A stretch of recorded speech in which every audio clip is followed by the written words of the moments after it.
আফগানিস্তানের সাথে ম্যাচটাতে আমাদেরকে জিততেই হবে।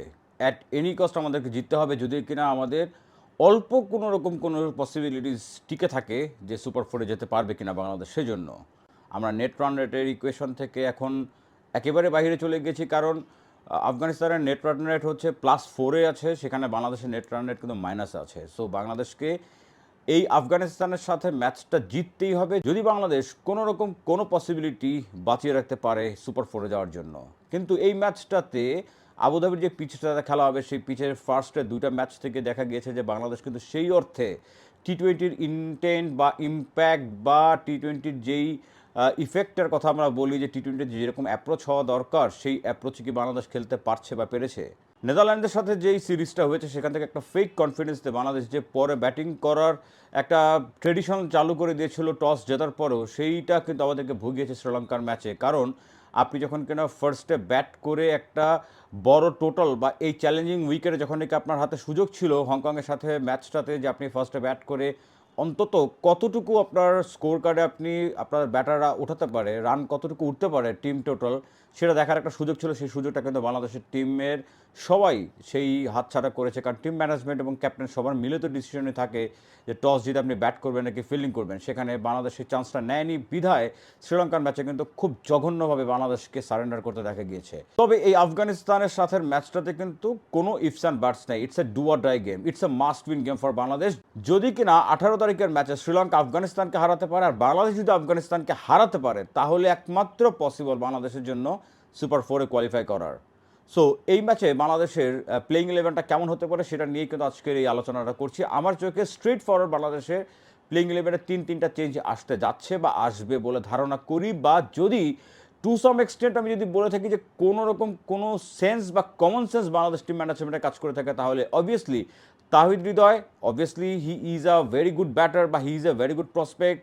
তিনি আগেও কিন্তু বাংলাদেশের হয়ে ভালো পারফরমেন্স শো করেছেন, কিন্তু একজন অফ ফর্ম ব্যাটার যখন কি কন্টিনিউসলি অফ ফর্মে থাকেন, তাকে কিন্তু ক্যারি করাটা টিমের জন্য একটা বার্ডেন হয়ে যায়, বা মোমেন্টাম যে নষ্ট হচ্ছে কয়েকটা ম্যাচে কিন্তু আমরা দেখতে পেয়েছি। সেই মোমেন্টাম নষ্ট হওয়ার পেছনে কিন্তু তাহিদ হৃদয়ের এই অফ ফর্মের দায়টাই কিন্তু অনেক বেশি। এবং তাহিদ হৃদয় যে স্ট্রাইক রেটে ব্যাট করছেন বা মিডল ওভারে যেই রোলটা তাকে প্লে করতে দেওয়া হয়, সেই রোলটাতে কিন্তু তিনি গত কয়েকটা ম্যাচে ফেল করেছেন বা কয়েকটা সিরিজ ধরে তিনি ফেল করছেন। আমার কাছে মনে হয় স্ট্রেট ফরওয়ার্ড কল সেখানে সাইফ হাসানকে ইনক্লুড করা দরকার, বা সাইফ হাসান সেখানে আসবেন, কারণ একজন এক্সট্রা বোলিং অপশনও কিন্তু সাইফ হাসানের হয়ে বাংলাদেশের লিটনের কাছে সেই চান্সটা থাকবে একটা বোলার এক্সট্রা হিসাবে ইউজ করার জন্য। নেক্সট আমি যদি আর একটা চেঞ্জের কথা বলি, অবভিয়াস চেঞ্জ আসবে, সেটা হচ্ছে বাংলাদেশের এই প্লেইং ইলেভেনে তাসকিন আহমেদকে অবশ্যই অবশ্যই অবশ্যই কামব্যাক করানো উচিত। বা কেন তাসকিনকে শ্রীলঙ্কার মতন একটা কম্পিটিটিভ ম্যাচে বা শ্রীলঙ্কার মতন একটা ইম্পর্টেন্ট ম্যাচে কেন তাসকিনকে বাদ দেওয়া হয়েছিল, সেটার কিন্তু কোনো রকম কোনো ক্লু নাই, বা সেটার কিন্তু কোনো রকম রিজন আমি খুঁজে পাই না।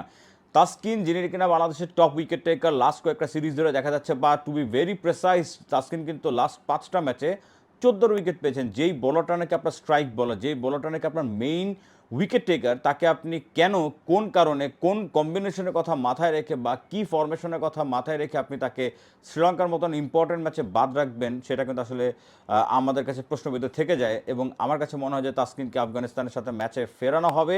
তাসকিন যদি ফেরেন, তাহলে তানজিম হাসান সাকিব খুবই ভালো বল করছেন, ফার্স্ট ম্যাচে তো ম্যান অফ দ্য ম্যাচই হয়েছেন, পরের ম্যাচেও কিন্তু একটা ওভারে বল করে তিনি একটা উইকেট পেয়েছেন। এবং Mustafiz he is an auto choice. So সেখানে আমার কাছে মনে হয় যে শরীফুল ওই একটা ম্যাচের পরে আবারও আফগানিস্তানের সাথে ম্যাচটাতে শরীফুলকে ড্রপ করা হবে। আর আরেকটা ক্রুশিয়াল পয়েন্ট হচ্ছে রিশাদ। হি ওয়াজ প্লেইং ওয়েল সিন্স যখন নাকি সেকেন্ড টাইম তিনি এই বছরের পিএসএলে যান, তার আগ পর্যন্ত কিন্তু Rishad was doing very well for Bangladesh. But এখন যদি আমি বর্তমান ফর্মের কথা বলি, তাহলে রিশাদ আসলে পুওর ফর্মটা যাচ্ছে তার। তিনি বলটা লাইন এবং লেন্থ তার ঠিক নেই, বলটা পিচ করাতে পারছে না, শর্ট পিচ হয়ে যাচ্ছে তার বলে, যেহেতু রং ওয়ান্স খুব বেশি একটা দেখা যায় না। তিনি কিন্তু মোটা দাগে বলা যায় যে স্লোয়ার ভেরিয়েশনের উপর ডিপেন্ডেন্ট, বা কিছু কিছু ক্ষেত্রে স্লাইডার দেখে থাকি, কিন্তু রিশাদের কোনো কিছুই কিন্তু এই 2 ম্যাচে কাজ করতে দেখা যায়নি। শ্রীলঙ্কার সাথে একটা ওভার বল করতে পেরেছিলেন, সেখানে কিন্তু 18টা রান দিয়েছিলেন। সো রিশাদকে আমার মনে হয় রিশাদকে ড্রপ করা হবে, কারণ নাসুম আহমেদ যেই কয়েকটা ম্যাচ সুযোগ পেয়েছেন তিনি কিন্তু খুব দুর্দান্ত পারফর্ম করেছেন। পাকিস্তানের সাথে ম্যাচটার কথা যদি বলি বা নেদারল্যান্ডসের সাথে ম্যাচটার কথা যদি বলি, তাহলে নাসুমের ফর্ম ভালো আছে, নাসুম রান কন্টেইন করতে পারেন বা নাসুম উইকেট টেকার। সো আমার কাছে মনে হয় যে এখানে নাসুম আহমেদ অবভিয়াসলি আসবেন। এইটা গেল টিম কম্বিনেশনের পার্টটা, কিন্তু প্লেইং পার্টটাতে কী আসবে? ওপেনিংয়ে আমাদেরকে রান করতে হবে। দুইজন লেফট হ্যান্ডেড ব্যাটার রয়েছেন, তানজিদ হাসান তামিম এবং পারভেজ হাসান ইমন। একটা কথা চলছে যে তানজিদ তামিম যেন গ্লোবাল ইভেন্ট আসলেই তিনি তার ফর্মটাকে হারিয়ে ফেলেন। সব থেকে বেশি যে সমস্যাটা বাংলাদেশের হইতে যাচ্ছে বা হতে পারে সেটা হচ্ছে আনকনভেনশনাল স্পিনারদেরকে খেলা, যেখানে নাকি রাশিদ খান লেগ স্পিন, আগের ম্যাচে কিন্তু হাসারাঙ্গার লেগ স্পিন পুরো বাংলাদেশকে কাঁপিয়ে দিয়েছিল, সেখানে রাশিদ খানের লেগ স্পিন খেলতে হবে, সেখানে আল্লাহ গাজানফারের আনকনভেনশনাল স্টাইলে স্পিন খেলতে হবে, নূর আহমেদ আছেন।